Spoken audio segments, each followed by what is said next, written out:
June 8 Visakha steel ప్లాంట్లో ఒక భారీ బ్లాస్ట్ జరిగింది.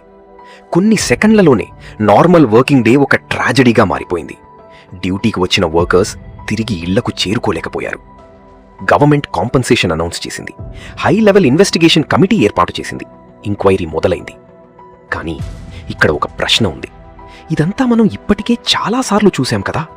ప్రతి యాక్సిడెంట్ తర్వాత అదే రెస్పాన్స్, అదే ప్రామిసెస్, అదే ఎంక్వైరీ, అదే రిపోర్ట్స్. అయితే యాక్సిడెంట్స్ మాత్రం ఎందుకు రిపీట్ అవుతున్నాయి? ఒక్కసారి జరిగితే యాక్సిడెంట్, 2 సార్లు జరిగితే వార్నింగ్. కానీ దశాబ్దాలుగా అదే మిస్టేక్స్ రిపీట్ అవుతుంటే అది యాక్సిడెంట్ కాదు, సిస్టమ్ ఫెయిల్యూర్. 1984లో భోపాల్ గ్యాస్ ట్రాజడీ, వేలాది మంది ప్రాణాలు కోల్పోయారు. ఇకపై ఇలాంటి డిజాస్టర్ జరగదు అన్నారు.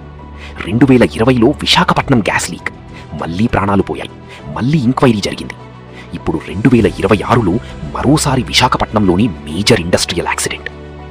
సంవత్సరాలు మారుతున్నాయి, ఫ్యాక్టరీస్ మారుతున్నాయి, కానీ హెడ్లైన్స్ మాత్రం మారడం లేదు. ఇంకా షాకింగ్ విషయం ఏమిటంటే, ఇండియాలో ఇండస్ట్రియల్ యాక్సిడెంట్స్ గురించి డేటా కలెక్ట్ చేసే గవర్నమెంట్ ఏజెన్సీస్ 2, కానీ 2 ఒకే నంబర్స్ చెప్పడం లేదు. ఒక ఏజెన్సీ ప్రకారం ఒక సంఖ్య, మరో ఏజెన్సీ ప్రకారం మరో సంఖ్య.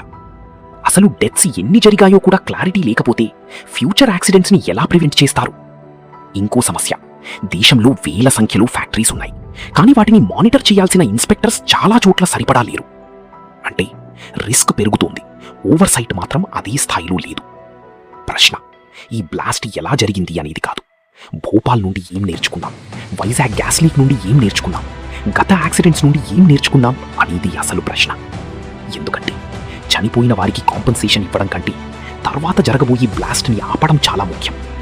మరి తర్వాత జరగబోయే బ్లాస్ట్ని ఆపడానికి మనం ఏం చెయ్యబోతున్నాం?